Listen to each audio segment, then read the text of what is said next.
तो आज हम बात करते हैं बेटा lift problems. Lift problems lift problems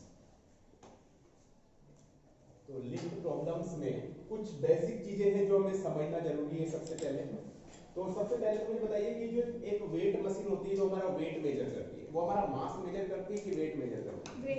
weight measure. अगर वो हम अर्थ के रेस्पेक्ट में देखें तो ही वो है। अरे बस अगर उसी वेट मशीन को हमें चांद पे ले जाएंगे तो हमारा वेट कुछ और होगा। तो वो वेट मशीन क्या करती है बेटा? जैसे मान लो वेट मशीन का काम क्या है, जैसे मान लो ये वेट मशीन है, यहाँ पे कुछ डिजिट्स लिखे होते हैं जो भी है, और इसके ऊपर कोई बंदा खड़ा हुआ है,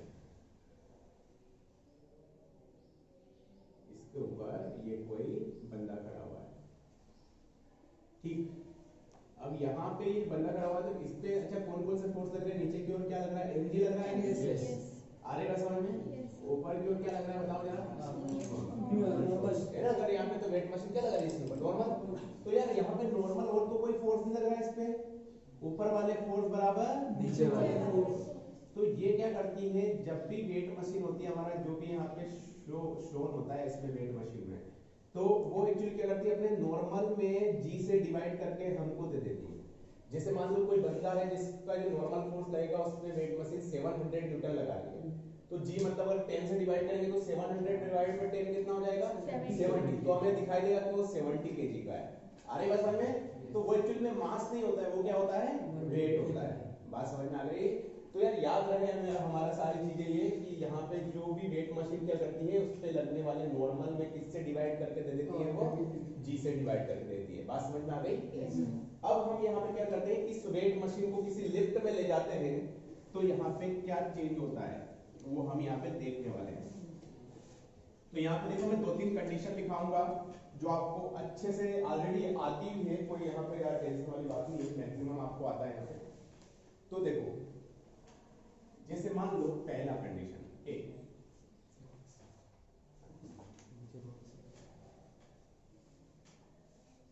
अब देखो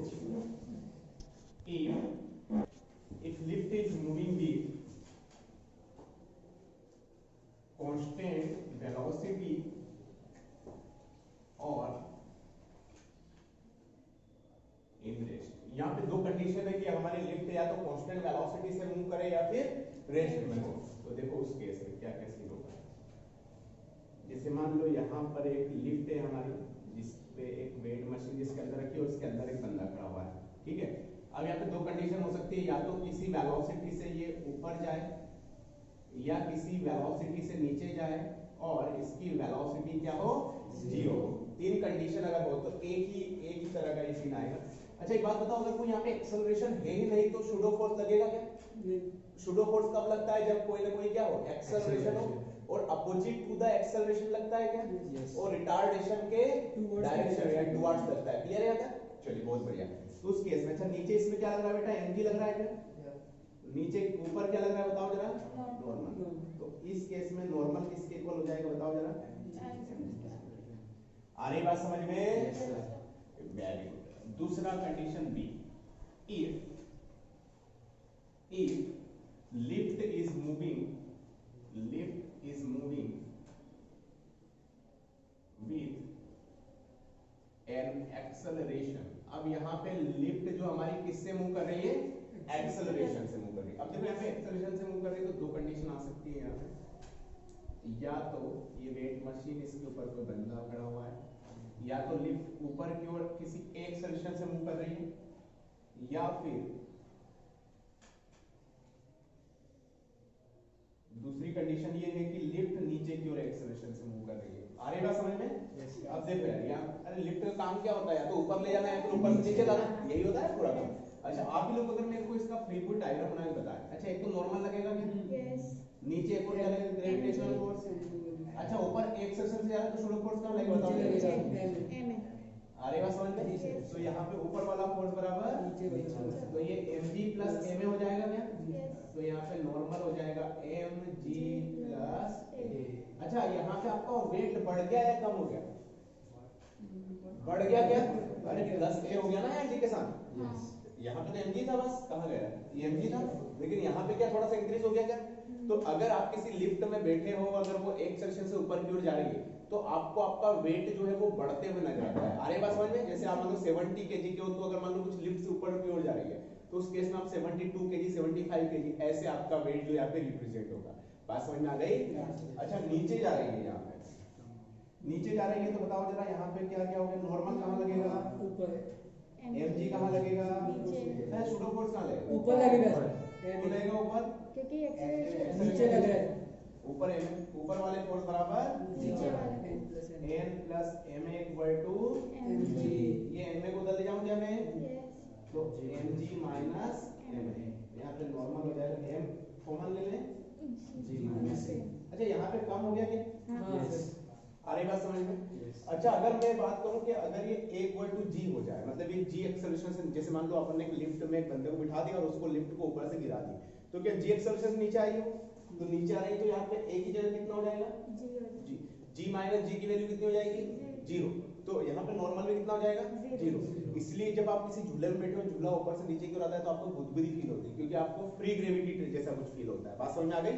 अगर हम एक डब्बे के अंदर खुद को रोक ले, डब्बा ऊपर से नीचे गिर रहा है तो हमें वहाँ पे फ्री ग्रेविटी फील होगी। आ रही बात समझ में? क्योंकि हमारे टाइम पे क्या था कि बरसात में कुएं में पानी भर जाता था ऐसे, तो हम क्या करते थे, ऊपर से उसे जंप लगाते थे, ऊपर से कूदते थे कुएं में। तो जब वो एक जो टाइम होता है ना कि कूदने से लेके जो वाटर के सरफेस तक जाना, वो बड़ा ही अमेजिंग हुआ करता था, क्योंकि हमें फ्री ग्रेविटी फील होती थी वहां। तो आ रही बात समझ में? तो एक्चुअल में यहाँ पर फ्री ग्रेविटी फील कब होगी? कि जब ये एक्सेलरेशन किसके इक्वल हो जाए बेटा? 0 के। तो अपन पे लगने वाला नॉर्मल फोर्स कितना हो जाएगा? 0। तो अगर हम वेट मशीन पे खड़े हैं तो हमारा वेट वहां पे कितना रिप्रेजेंट होगा? कोई वेट मशीन पे कोई वेट रिप्रेजेंट नहीं होगा। बात समझ में आ गई? तो ये वाला सीन होता है। क्लियर है? अभी अपना रिटार्डेशन वाला और बचा है, पहले आप इसको नोट कर लीजिएगा, फिर हम आगे बढ़ते हैं। देखो इसमें क्या होता है कि बेटा अगर मानो कि lift is moving with anti acceleration और रिटार्डेशन। रिटार्डेशन का मतलब तो समझते हो आप लोग? यहाँ पे स्पीड क्या हो रही है? इंक्रीज होने की बजाय डिक्रीज हो रही है। यहाँ पर भी हमारी दो कंडीशन हो सकती है। लिफ्ट है, ये बंदा यहाँ पे बैठा हुआ है, खड़ा हुआ है इस पे वेट मशीन पे, और यहाँ पे ठीक। अब यहाँ पे ए रिटार्डेशन से मान लो ये ऊपर जा रही है। चलिए आप बता दीजिए नॉर्मल कहाँ लगेगा? mg कहाँ लगेगा? अच्छा रिटार्डेशन की डायरेक्शन में लगता है क्या फोर्स? Pseudo force. तो यहाँ पे क्या लगेगा बताओ जरा? ऊपर वाले फोर्स बराबर नीचे वाले फोर्स। तो यहाँ से n इक्वल टू डायरेक्ट लिख रहा हूँ मैं, ऐसे कुछ आएगा क्या? मतलब जो लिफ्ट में जो एक्सेलरेशन में डाउनवर्ड कंडीशन थी, वो यहाँ पे रिटार्डेशन में अपवर्ड वाली कंडीशन है क्या? जो एक्सेलरेशन के केस में डाउनवर्ड वाली कंडीशन थी, वही रिटार्डेशन के केस में अपवर्ड वाली कंडीशन है। बात समझ में आ गई? तो ये तो मान लो अपवर्ड जा रहा है, उसके बाद ये कहाँ जा रहा है बताओ जरा? डाउनवर्ड। अगर डाउनवर्ड जा रहा है किसी रिटार्डेशन के से, आप ही लोग मुझे बताओगे क्या क्या लग रहा है? नॉर्मल लग रहा है, mg कहाँ लगेगा? नीचे। अच्छा सूडो फोर्स कहाँ लगेगा? क्यों? क्योंकि रिटार्डेशन की डायरेक्शन, ऊपर वाले फोर्स बराबर नीचे वाले फोर्स। तो यहाँ से नॉर्मल हो जाएगा अपना, m यहाँ पे कॉमन ले लिया अपन ने, तो g प्लस a। बात समझ में आ गई? तो यहाँ पे ये रिटार्डेशन वाली कंडीशन है, तो ये भी नोट कीजिए, फिर अपन इस पे बेस्ट क्वेश्चन लगाते हैं बहुत सारे। तो चलिए बेटा पहला क्वेश्चन लिखिएगा अपने कॉपी में। लिखिएगा actual weight of a man is 50 kg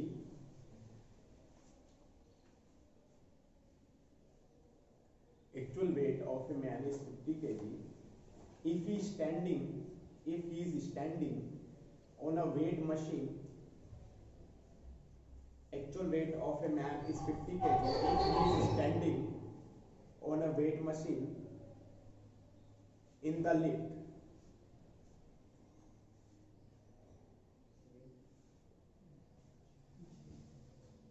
Actual weight of the man is 50 kg if he is standing on a weight machine in a lift. मतलब वेट मशीन कहाँ पे रखी? लिफ्ट में रखी और उसके ऊपर वो खड़ा है। ठीक है, आगे लिखिएगा।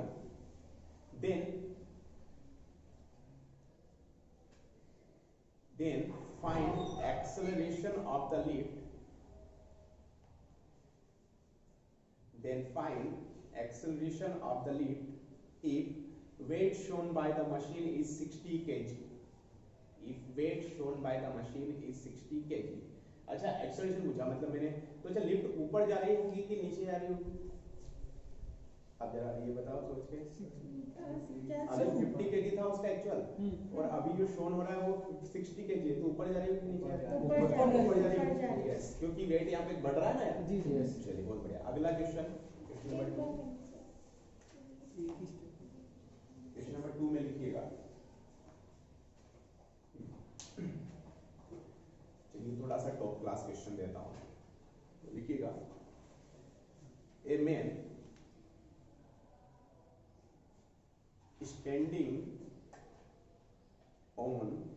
standing on a weight machine in a lift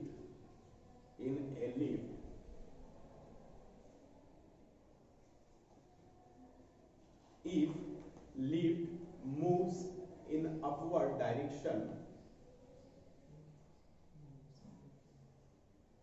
then weight shown by the machine is 72 kg. If lift moves in upward direction, then weight shown by the machine is 72 kg. अगर ऊपर की ओर जा रही है तो 72 kg यहाँ पे दिख रहा है, ठीक है। If lift shown by weight shown by the machine is 72 kg. अगले इसमें लिखिएगा if lift moving in downward direction, if lift is moving in downward direction, then weight shown by the machine is 60 kg. अगर नीचे जा रही है तो क्या क्या क्या शो हो रहा है बेटा? मशीन में 60 kg, ऊपर जा रही है तो 72 kg, मतलब ऊपर जा रही है तो बढ़ रहा है, नीचे जा रही है तो कम हो रहा है। यहाँ तक क्लियर है?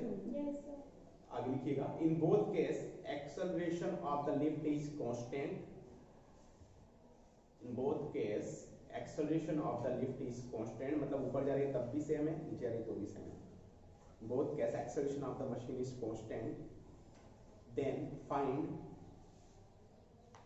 पहला point acceleration of the lift,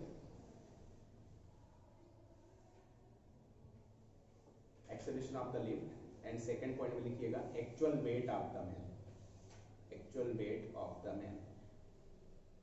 अगर मैंने बोला कि 72 केजी वेट शोन कर रही है, इसका मतलब कितना न्यूटन हो गया वो? 72 केजी वेट का इक्वल टू कितना होता है? 720 न्यूटन, एग्जैक्टली। तो चलिए बेटा ये दोनों क्वेश्चन कीजिएगा, फिर हम आगे चलिए भैया। अब देखो यार, पहले क्वेश्चन में बंदा बोल रहा है कि उसका एक्चुअल वेट जो है वो जो 50 केजी, मतलब बंदा जब यहाँ पे खड़ा होता है इस वेट मशीन पर, तो जब यहाँ पे रेस्ट में है तो उस केस में यहाँ पे उसका जो वेट कितना दे रखा है, यहाँ पे मान लेते हैं इस नॉर्मल को एम1, ये कितना दे रखा है 50 केजी। 50 केजी को हम क्या 50 जी लिख सकते हैं क्या बेटा? yes. 50 केजी वेट का मतलब होता है 50 जी न्यूटन, मतलब 500 न्यूटन, यही कुछ होता है। yes. अब बोल रहा है कि भैया जब ये एक लिफ्ट के अंदर बैठ जाए यही बंदा, ठीक, और लिफ्ट यहाँ पे ऊपर की ओर किसी एक्सेलरेशन से मूव करने लग गया, तो अब यहाँ पे जो नया नॉर्मल आ जाता है m2, वो कितना आ जाता है बताओ जरा? 60 केजी आ जाता है। 60 केजी वेट का मतलब क्या होता है? यही कुछ होता है। अच्छा यार मान लेते हैं इसका मास जो है m इक्वल टू जो है यहाँ पे m ही मान लेते हैं। अच्छा m इक्वल टू कितना 50 केजी हो जाएगा क्या? अरे ये तो बोला है ऊपर वाले में यहाँ पे क्या लगेगा? नॉर्मल लगेगा क्या? n2 है तो n2 लगा दिएगा। नीचे क्या लगेगा बताओ जरा? mg। एक और क्या लगेगा नीचे? अरे बात समझिए, mg का मतलब वही यार 50 है तो 50g, और ये यहाँ पे कोई मसला किसी को? ऊपर वाले फोर्स बराबर n2 इक्वल टू हो जाएगा 50g प्लस 50a। n2 कितना दे रखा है बताओ जरा? यहाँ पे 60g is equal to 50g equal to 50a। अच्छा ये सॉरी प्लस, इसको इधर लाए तो प्लस किया तो इधर माइनस हो जाएगा। 60g माइनस 50g कितना जी? 10g equal to 50a। आगे बात समझ में? 0 से 0 कैंसिल, इस 5 को नीचे ले आएंगे, यहाँ पे एक्सेलरेशन हो जाएगा g/5। अगर यहाँ पे g की वैल्यू 10 रखें तो 10/5 कितना हो जाएगा? 2 मीटर पर second. Is that clear? Yes, sir. चलिए get ready for the next question. Next question में आपने सभी का मैक्सिमम दोनों क्वेश्चन आ गए हैं सभी बच्चों के। अब देखो यार यहाँ पे ये बड़ी टॉप क्लास प्रॉब्लम है, एससी वर्मा की प्रॉब्लम है अच्छी खासी। तो अब देखो यहाँ पे क्या बोल रहा है कि बंदा अगर लिफ्ट में बैठ के ऊपर जा रहा है तो उसका जो वेट रिप्रेजेंट हो रहा है, जो मशीन उसको जो शो कर रही है वो कितना कर रही है? 72 है ना। तो जब ऊपर जाते हैं तो नॉर्मल मान लेते हैं अपन, यहाँ पे n लगता है, वो कितना होता है बताओ जरा? ऐसे कुछ होगा क्या? है ना मैक्सिमम। और जो नीचे जा रही है इसको अपन यहाँ पे n1 मान लेते हैं। उसके बाद ये वाला जो हो गया n2 नीचे आ गया तो कितना हो जाता है बताओ जरा? एक्सेलरेशन से ऐसे कुछ होता है क्या? अच्छा n1 की वैल्यू ये बोल रहा है कि भैया 72 kg यहाँ पे रिप्रेजेंट कर रही है। तो हमारी जो मशीन होती है वो क्या करती है? नॉर्मल में g से डिवाइड करके दे दी है क्या? तो यहाँ पे वो बोल रहा है कि भैया n1/g की वैल्यू कितनी? 72 है क्या? अरे यही तो मशीन का काम क्या है? नॉर्मल में g से डिवाइड करके देना। तो ये g को उधर ले आए तो n1 की वैल्यू कितनी हो जाएगी बेटा? 72 जी। आ रही बात समझ में? ऐसे ही n2 की वैल्यू n2/g कितना बता रहा है बताओ जरा? ये 60। तो n2 की वैल्यू कितनी हो जाएगी? 60। आपने फिर इसको 720 रख लिया, इसको 600 रख लिया, वही बात है ये। ठीक है, मैं यहाँ पे g की वैल्यू नहीं रख रहा हूँ, आपने रख ली वैल्यू, कोई प्रॉब्लम नहीं, एक ही बात है। वही 720 g जो आपने रखा था वो भी सही था, ये भी सही था। तो चलिए भैया यहाँ पे अपन पुट करते हैं इसको। तो 720g is equal to mg plus a, और यहाँ पे 60g is equal to mg minus a। अरे बात समझ में? दोनों को क्या डिवाइड कर देंगे हम लोग? दोनों क्या कर दिया हमने? डिवाइड। m से m, g से g, है ना। तो 12 से कटेगा तो 12 5 जा 60, सॉरी सही है, एंड 12 6 जा 70। ऐसे कुछ होता है। ऊपर बचा यहाँ पे g प्लस a, नीचे बचा g। नहीं आया समझ में? क्या आ गया? आ गया अच्छे से? ये मैंने बस डिवाइड कर दिया एक दूसरे को यार, और कुछ नहीं है। तो यहाँ पे 5 को इधर ले जाए, 6 को इधर ले जाए, जो भी है। तो यहाँ पे कितना हो जाएगा अपना? 6g minus a equal to 5g plus a, and that 6g minus 6a 5g plus 5। 5g को इधर ले आए तो 6g minus 5g, ये माइनस है उधर चला गया तो प्लस का 6 से कितना? 11 है, आ गया क्या क्या बेटा? ये 11 है। और यहाँ पे ये कितना बचा यहाँ पे? g। तो 1 इक्वल टू कितना आ गया बताओ जरा? g/11 मीटर पर second. Is that clear? Yes, sir. कोई मसला आता किसी को? No. कोई प्रॉब्लम तो नहीं ना बेटा? समझ में आ गया? अब अच्छा यहाँ पे a की वैल्यू तो आ गई। इस a की वैल्यू किसी एक इक्वेशन में पुट कर देंगे तो m की वैल्यू आ जाएगी क्या? Yes. और m ही उसका एक्चुअल वेट होगा, मतलब एक्चुअल वेट। तो यहाँ पे देखते हैं अपन कितना g की वैल्यू वहां पे पुट कर दो तो कितना आता है? 72g is equal to m g plus क्या रख दिया मैंने यहाँ पे? g/11। आपने 10 भी रख दिया तो भी कोई मसला नहीं है, ठीक है। 72g is equal to m, इसको इधर ले आए तो ये 11g plus g, डायरेक्ट लिख दूं मैं 12g, g से g कैंसिल, 12 1 जा 12 6 जा, तो यहाँ से आ गया अपना 6 equal to m/11।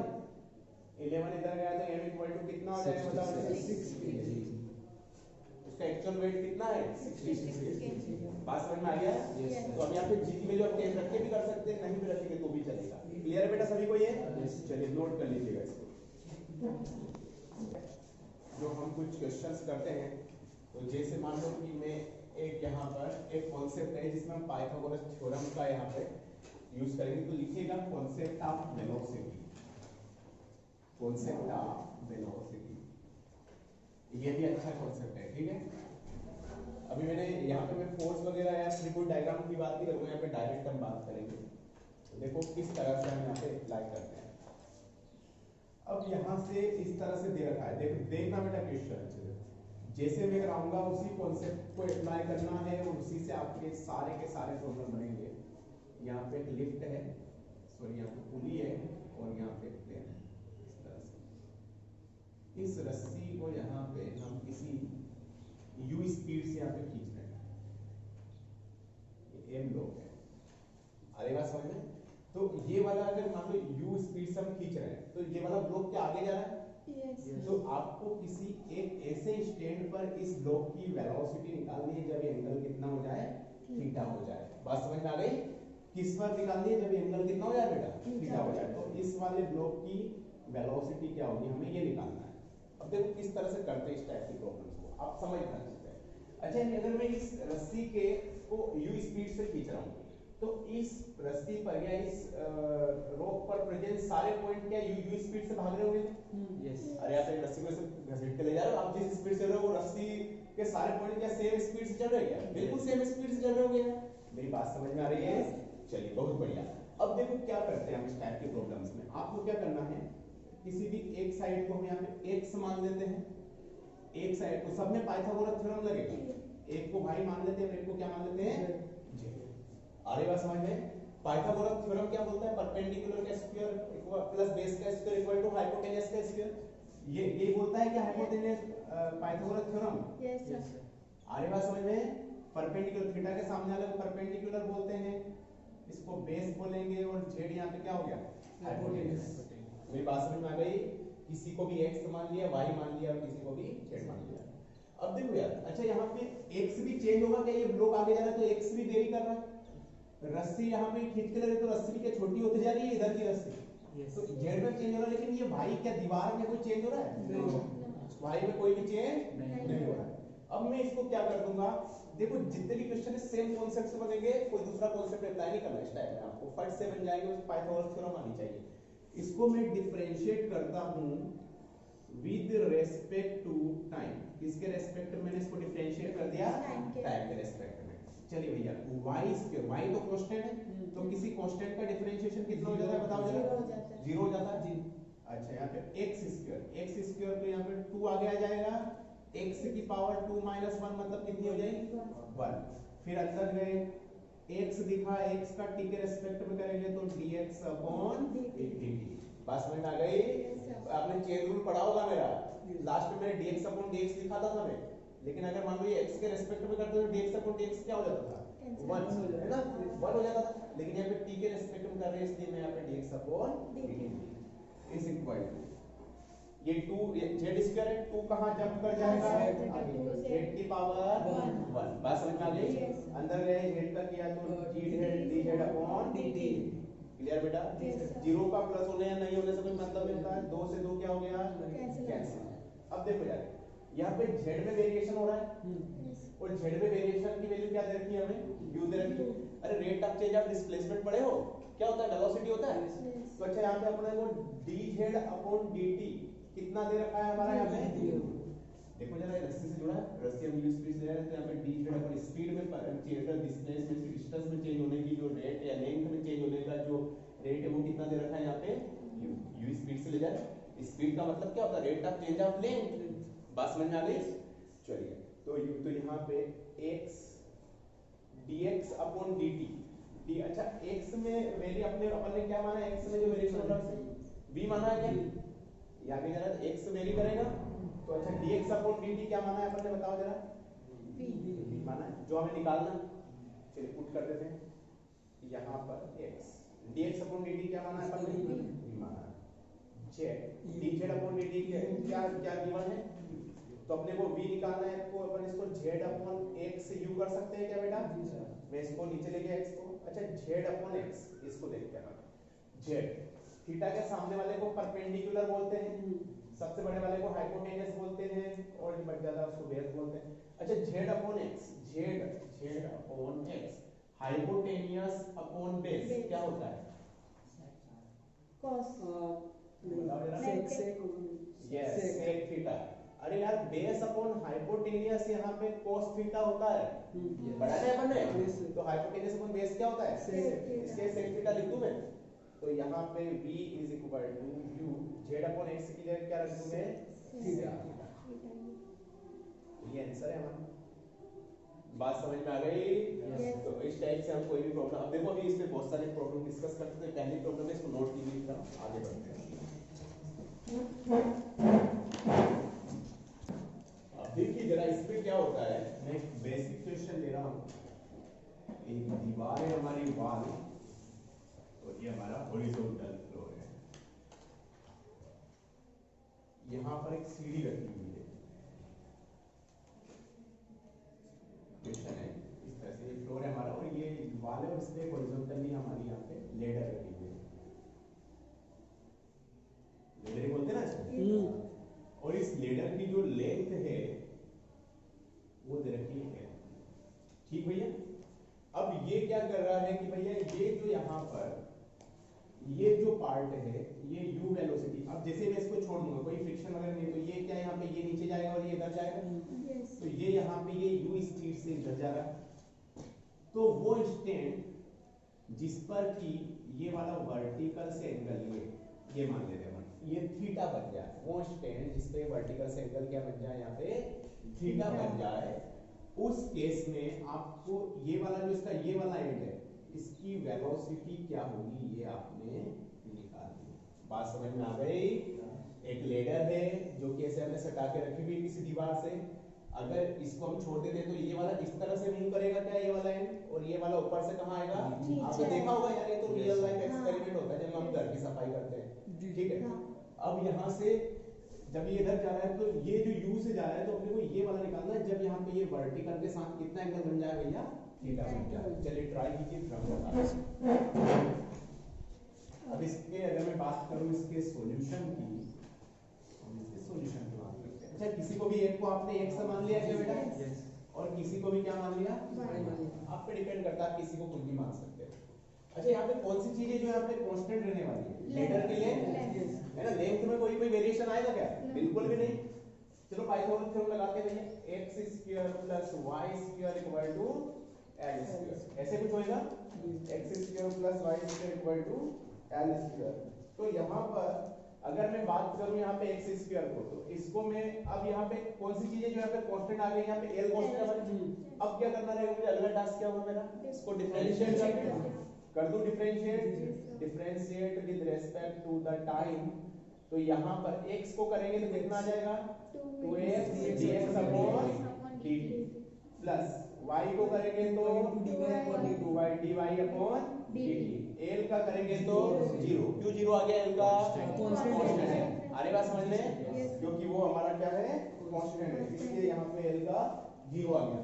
अब उसके बाद अगर मैं बात करूं यहाँ से तो इसको हम किसी को भी, अब देखो हमें dx अपॉन dt यहाँ पे आते हैं। अच्छा x में वेरिएशन हो रहा है क्या, x में वेरिएशन हो रहा है, तो अच्छा dx अपॉन dt कितना दे रखा है आपने को बताओ जरा, u दे रखा है, अरे बात समझ में, अपने को निकालना है dy अपॉन dt, और इसकी वैल्यू क्या मान ली अपन ने, v मान ली।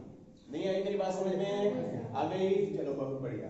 चलिए बात करते हैं यहाँ पे 2x dx अपॉन dt क्या रख दूं, u रख दूं क्या, plus 2y du upon dy upon dt क्या क्या मानना है अपने को, v इज इक्वल टू 0। नहीं आया समझ में, क्लियर है, चलिए बहुत बढ़िया बेटा।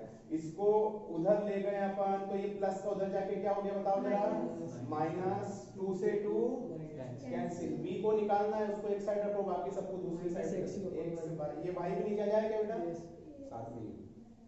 अब अच्छा यहाँ पे बात करें हम x बाय y, थीटा के सामने वाले को परपेंडिकुलर बोलते हैं, सबसे बड़ी वाली साइड को हाइपोटेन्यूस बोलते हैं, और जो बच जाता है उसको बेस बोल देते हैं। कैसे बोलते हैं, x by y, perpendicular upon base है क्या है, परपेंडिकुलर अपॉन बेस को क्या बोलते हैं वैसे अपन बताओ जरा, tan थीटा।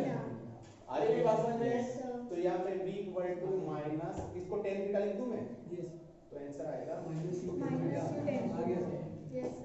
आ गया था सभी का, क्या बात है, बहुत बढ़िया, बल्कि ये बहुत अच्छा क्वेश्चन है, ठीक है, तो कर लीजिएगा इसको। फ्रिक्शन,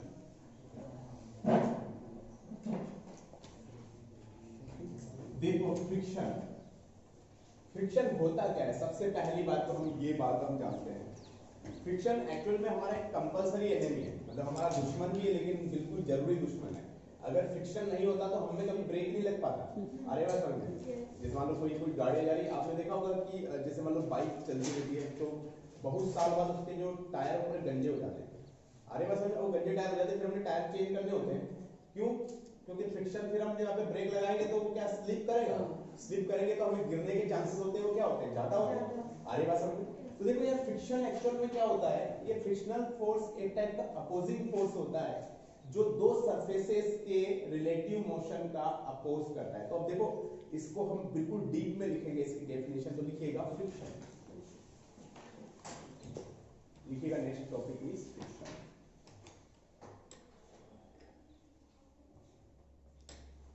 लिखिएगा यहां से सेकंड वाला नेक्स्ट लाइन से लिखिएगा, friction is a opposing force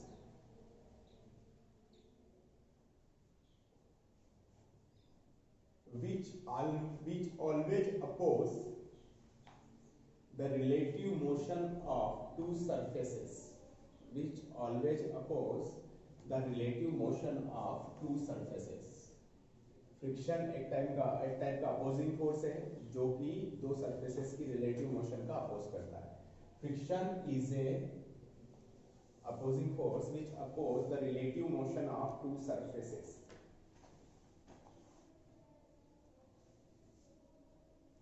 bracket में लिख लेना यहाँ पे एक स्पेसिफिक पॉइंट है, it is an electromagnetic force. कैसा फोर्स है ये? इलेक्ट्रोमैग्नेटिक। बहुत ही ना के बराबर लोग जानते हैं, मतलब बहुत ही बेसिक चीज है ये। मतलब इलेक्ट्रोमैग्नेटिक फोर्स क्या है, जैसे मान लो दो सरफेसेस है। अब यहाँ पे मैंने बोला कि भैया ये सरफेस, अब मान लो कि हमने क्या दो सरफेसेस रखा है, ठीक है। अब यहाँ पे क्या, अब हम उनके बॉन्ड्स बन जाते हैं। तो जब हम बॉन्ड्स को ब्रेक, अब यहाँ पे कंसीडर तो हम बॉन्ड्स को क्या ब्रेक कर रहे हैं, तो जिससे क्या होता है, इसी जो बॉन्ड्स को ब्रेक कर रहे हैं, तो अगर हम बॉन्ड्स को ब्रेक करेंगे तो ये भी क्या करेगा, उसका अपोज करेगा। तो इसी को क्या बोलते हैं हम लोग, फ्रिक्शनल फोर्स। अब देखो यार यहाँ पे अगर मैं बात करूं तो frictional force generally opposing force तो होगा ही, लेकिन ये कुछ दो तीन टाइप का होता है। सबसे पहले अगर मैं बात करूं तो आता है यहाँ पर हमारा स्टैटिक फ्रिक्शन। कौन सा फ्रिक्शन बेटा? Static friction.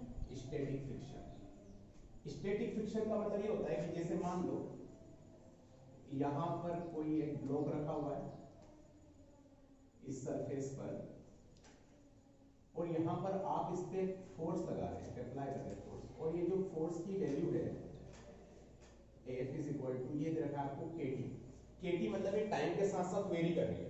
तो अच्छा अभी तो क्या हो गया, अभी आपने फोर्स बढ़ाया है, धीरे धीरे धीरे धीरे बढ़ाते जाओगे, मतलब तो अभी क्या ये आप फोर्स तो लगा रहे हो, लेकिन तब तक इसमें कोई मोशन ना है।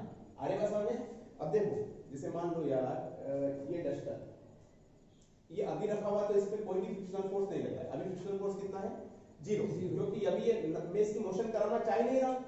जो रिलेटिव मोशन का अपोज करे, जहां पर भी रिलेटिव मोशन शुरू होती है वहां पे फ्रिक्शनल फोर्स आता है, उससे पहले क्या होता है? 0। अभी मैं इसकी रिलेटिव मोशन कराने की ना तो मैं कोशिश कर रहा हूं, ना तो ये टेंस टू मोशन है और ना ही मोशन कर रहा है, तो अभी 0। लेकिन जैसे मैं इस पे फोर्स अप्लाई करना शुरू कर दिया, अभी ये मोशन नहीं कर रहा है, लेकिन मैं फोर्स लगा रहा हूं, तो क्या कर रहा है, ये इसकी मोशन, ये इधर खिसकने का अपोज कर रहा है क्या? अरे बात समझ में? तो अब मैं इसको इधर खिसक रहा हूं, तो यहाँ पे फ्रिक्शनल फोर्स कहां लगेगा? अपोजिट डायरेक्शन में। मेरी बात समझ में आ रही है?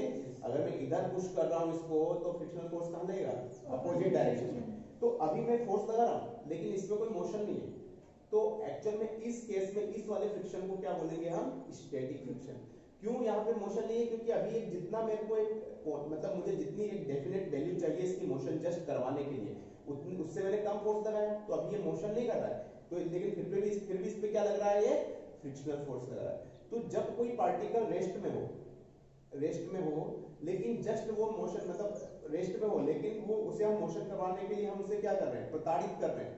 अरे बस समझ में, हम उसे मोशन करवाने की उसे कोशिश कर रहे हैं कि भाई तू मोशन कर, तो उस केस में अगर वो रेस्ट में, तो उस केस में जो फ्रिक्शन लगता है वो क्या होता है यहाँ पे? Static friction. बात समझ में आ गई? अच्छा इसकी अगर मैं यहाँ पे T की वैल्यू 0 कर दूं, यहाँ पे अभी यहाँ पे इस फोर्स को मैं हटा दूं, तो अभी इस पे कोई फ्रिक्शन नहीं है, अभी इस पे फ्रिक्शन की वैल्यू कितनी है? 0। लेकिन जैसे मैंने फोर्स अप्लाई कर दिया, अभी ये रेस्ट में, लेकिन फोर्स तो इस पे लग रहा है, तो इस केस में हमारा स्टैटिक फ्रिक्शन होता है जब पार्टिकल क्या हो? In rest. अरे बात समझ में? और रेस्ट में स्टैटिक फ्रिक्शन होता है, तो याद रखना जो F अप्लाइड जो होगा वही यहाँ पे स्टैटिक फ्रिक्शन इक्वल होगा, मतलब F स्टैटिक। ये कॉन्सेप्ट बड़ा ही कमाल का है, इसमें मजा आएगा आपको आगे अपन देखते हैं कि जितना हम फोर्स अप्लाई करेंगे उतना ही क्या होगा यहाँ पे? Static friction. यहाँ तक का सीन क्लियर है?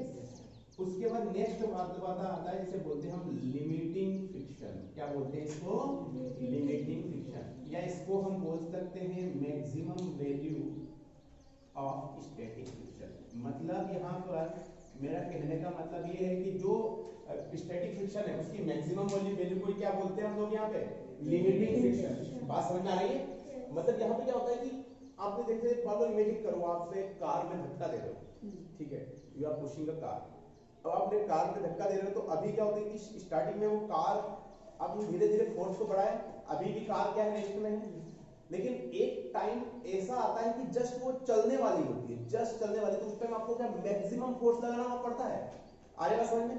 लेकिन जैसे ही वो एक बार चलने लगी तो फिर आप चाहे फोर्स की वैल्यू थोड़ी कम भी कर लोगे फिर भी वो चलेगी। ऐसा होता है, आपने देखा होगा ये, किसी चीज को आप पुश करके देखो, स्टार्टिंग में आपको फोर्स बढ़ाएंगे और एक मैक्सिमम फोर्स तक आप ले जाएंगे। उसके बाद जैसे उसने एक बार शुरू किया चलना, तो उस केस में चलने के बाद फिर क्या होता है, हमें फोर्स की वैल्यू थोड़ी सी कम भी कर लेंगे तो भी हम उसे, तो जो सबसे वैल्यू मतलब कोई फ्रिक्शन फोर्स में जो सबसे maximum value of the friction होती है उसे क्या बोलते हैं अपन लोग, लिमिटिंग फ्रिक्शन। आएगा समझ में? और ये लिमिटिंग फ्रिक्शन कब होता है, जब कार जस्ट चलने वाली है, उससे जस्ट पहले। आएगा समझ में? जैसे हमने बढ़ाया फोर्स, बढ़ाते समझना इस बात को, ठीक है। और एक टाइम क्या होता है कि जस्ट वो चलने वाली, उस टाइम क्या अपने को मैक्सिमम फोर्स अप्लाई करना होता है।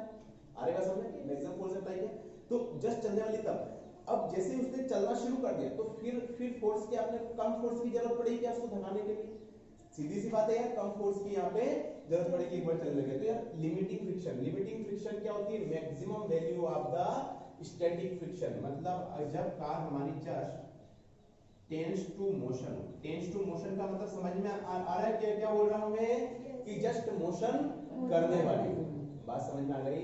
चलिए, द लास्ट फ्रिक्शन यहाँ पे बचता है हमारा काइनेटिक फ्रिक्शन। नाम से लग रहा होगा आपको ये काइनेटिक फ्रिक्शन, जब हमारा पार्टिकल किस में हो, बताओ जरा, इन मोशन।